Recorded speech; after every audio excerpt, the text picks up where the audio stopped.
RS teaching में आप लोगों का स्वागत है। आज हम लोग पढ़ेंगे बहुपद, यानी क्लास 10th में बहुत ऐसे प्रश्न जो ऑब्जेक्टिव होते हैं, यानी वस्तुनिष्ठ प्रश्न बहुपद से आते हैं।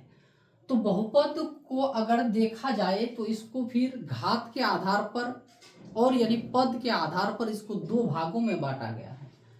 तो बहुपद जो होता है, कौन कौन बहुपद होता है, कौन बहुपद नहीं होते हैं, नहीं होने का क्या क्या शर्त है, ठीक है, क्या ऐसे शर्त है जो जिसके अनुसार यानी ये बहुपद नहीं कहा जाता है। तो देखिए, जैसे 3x ये क्या है, तो बहुपद है।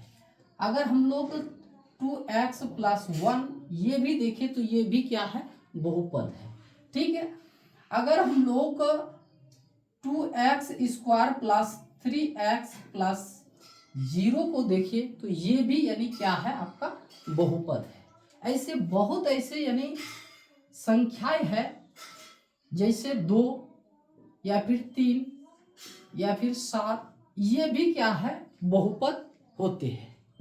क्योंकि अगर देखिए, बहुपद में जो होता है चर और अचर को मिलाकर के तब यानी बहुपद बनाया जाता है। तो चर किसको कहेंगे, तो जैसे a b c या फिर x y z, ठीक है, ये सब क्या होते हैं, तो इसको कहते हैं चर, कहते हैं क्या, चर। और अचर जो होता है क्या, तो संख्या, जैसे 2 3 4, ये क्या है, तो अचर कहा जाता है इसको, ठीक। तो यहाँ देखिए, ये जो आपका क्या है, बहुपद है, तो यहाँ देखिए 2 है, फिर उसके साथ ये जो संख्या है ये क्या है, अचर है, और ये है जाकर के चर। फिर इधर हम देख रहे हैं तो ये क्या है, अचर है, ठीक है। इसको मिलाकर के, दोनों को मिलाकर के तब यानी कहा जाता है उसको बहुपद, चर और अचर मिलाकर के, ठीक है। तो अगर आप देखते हैं यहाँ तो यानी चर नहीं है, तो इसको अगर हम लोग देखें x⁻0 गुना 2 प्लस अगर हम लोग 0 लेते हैं, तो ये देखिए, इस पर अगर कोई भी यानी चर पर पावर 0 रहे तो इसका मान क्या होता है, 1। और यहाँ गुना जो है 2 प्लस कितना, तो 0, 2 × 2 प्लस कितना, 0। अगर देखें तो ये भी क्या है, तो बहुपद है। देखिए यहाँ अगर हम लोग x⁻0 2 + 0 देखते हैं, यहाँ क्या है, तो चर है और फिर अचर है, तो दोनों को चाहिए। जैसे यहाँ 3 और x है, तो 3 क्या है, अचर है, और x क्या है, तो चर है। दोनों को मिलाकर के तब यानी बहुपद बनाया गया है, ठीक है। तो यहाँ भी x है, फिर 2 है, लेकिन यहाँ जो x⁻0 है इसका मान क्या होता है, तो 1 होता है, और ये हो जाएगा आपका क्या, तो ये अचर है। तो दोनों को मिला के अगर इसको हल करते हैं तो आंसर क्या आता है, तो 2। तो 2 भी क्या है आपका, तो बहुपद है, ठीक। तो इसको कहीं पर यानी क्या दिया जाता है, यानी शून्य बहुपद कहा जाता है, ठीक है। ये बहुपद है, लेकिन ये कौन सा बहुपद है, तो शून्यक बहुपद है। तो ये भी बहुपद, ये भी बहुपद, जितने भी यानी संख्या होगा सबको यानी अगर अकेले है तो ये फिर क्या हो जाएगा, फिर आपका बहुपद हो जाएगा, ठीक है। तो देखिए, बहुपद नहीं होने का शर्त क्या है, बहुपद जो नहीं होते हैं, तो चर राशि हर में नहीं होना चाहिए। हर में अगर देखें तो जैसे 2/x है, तो ये भाग इसको कहते हैं क्या, अंश कहते हैं, क्या कहते हैं, अंश। और नीचे वाले भाग को, ये जो भिन्न में है, तो इसको हर कहते हैं।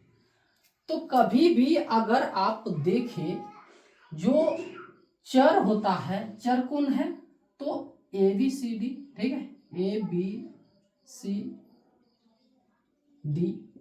XY, ठीक है, कोई PQ भी मानता है, ठीक है।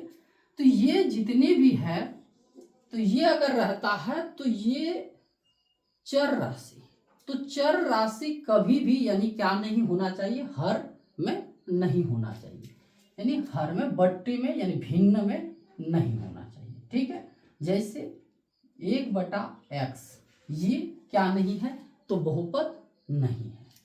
ठीक है, फिर अगर हम लोग देखेंगे तो चलिए x/y प्लस यहाँ 3, तो यहाँ देखिए एक तो चर क्या है ऊपर में यानी अंश का भाग है, और चर क्या है फिर नीचे भी है, तो ये भी क्या नहीं है, तो ये भी बहुपद नहीं है। दूसरा शर्त क्या कह रहा है, चर राशि का घात ऋणात्मक नहीं होना चाहिए।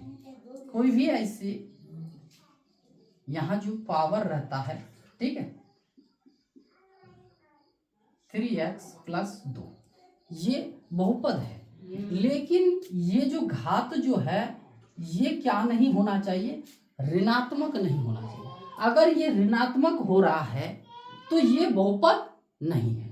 ठीक है, अगर देखिए यहाँ x + 1/(x⁻³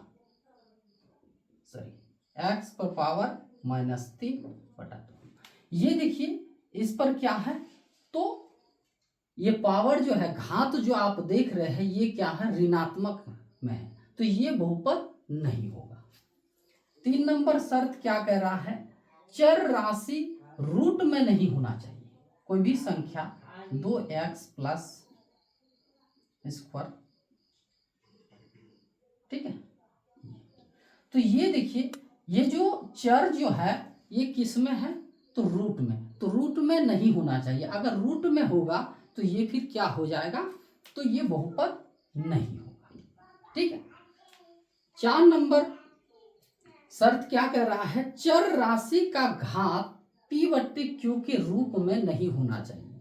कोई भी अगर ऐसे संख्या 1x + 1/x, देखिए ये बट्टे के रूप में, ठीक है, तो ये बट्टे के रूप में जब है तो ये नहीं होना चाहिए।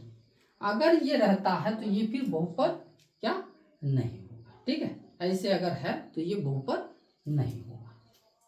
ठीक है, यहाँ बोला गया था 1 नंबर का, चर राशि हर में नहीं होना चाहिए। ये चर राशि का घात p/q के रूप में नहीं होनी चाहिए। कैसे फिर x/y ये p/q के रूप में नहीं होना चाहिए, ये भी नहीं होगा, तो ये बहुपद नहीं होते हैं। तो चलिए हम लोग प्रश्न देखते हैं क्या कह रहा है। 1 नंबर प्रश्न कह रहा है, निम्नलिखित में कौन एक बहुपद है। यहाँ पूछा गया है बहुपद कौन है। तो ए नंबर में आप देखिए, यहाँ देखिए इसके अनुसार कौन, तो रूट के अनुसार, ये देखिए यहाँ देखिए चर जो है इसमें है, तो रूट में, तो रूट में जो है तो यहाँ नहीं होना चाहिए, लेकिन यहाँ भी है, तो ये तो बहुपद क्या है, बहुपद नहीं होगा। ठीक है, यहाँ देखिए ये जो है, नहीं तो सी नंबर देखिए पहले, यहाँ देखिए ये जो सी नंबर में दिया गया है x किस में है, रूट में है, तो ये बहुपद नहीं होगा। यहाँ देखिए भिन्न में है, यानी क्या हर में आपको दिखाई दे रहा है क्या, जो x है यानी चर है, तो ये भी बहुपद नहीं होगा, ये भी बहुपद नहीं होगा, लेकिन आंसर क्या हो जाएगा, बी हो जाएगा, ये बहुपद होगा। 2 नंबर क्वेश्चन क्या कह रहा है, निम्नलिखित में कौन बहुपद नहीं है। यहाँ पूछा गया था बहुपद है, और यहाँ पूछा गया है कौन बहुपद नहीं। ठीक, चलिए यहाँ देखते हैं हम लोग, यानी √5x² - 3 √2x + 4, तो ये तो बहुपद क्या, बहुपद है, यहाँ नहीं पूछा गया है। तो ये देख रहे हैं, तो ये भी बहुपद है, क्योंकि इस शर्त के अंतर्गत ये सब नहीं है। चलिए सी नंबर देखते हैं, ये भी बहुपद है, लेकिन आंसर क्या होगा, तो आंसर हो जाएगा डी, क्योंकि यहाँ देखिए बट्टे में यानी p/q के रूप में है। ठीक है, तो आंसर हो जाएगा क्या, डी हो जाएगा, ये बहुपद नहीं है। ठीक है, ये सब तो